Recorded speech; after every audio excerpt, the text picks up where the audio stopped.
ও পূর্ণ তথ্য সবার মাঝে ছড়িয়ে দেব। আমার পরিবার বা বন্ধু মহলে কেউ যদি 2 সপ্তাহের বেশি সময় ধরে কাশিতে ভুগে, তবে আমি নিশ্চিত করব যেন সে নিকটতম স্বাস্থ্যকেন্দ্রে কফ পরীক্ষার জন্য যায়। টিবি রোগের যেন চিকিৎসার পূর্ণ মেয়াদ পর্যন্ত ওষুধ গ্রহণ করেন।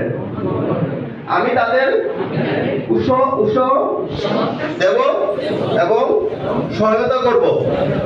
আমি টিবি রোগাক্রান্ত কারোর সঙ্গে বৈষম্যমূলক আচরণ করব না। আমি সমাজ থেকে টিবিকে সম্পূর্ণ নির্মূল করার লড়াইয়ে অংশ নেব। আসুন আমরা প্রত্যেকের খেয়াল রাখব এবং টিবি মুক্ত ত্রিপুরা করব।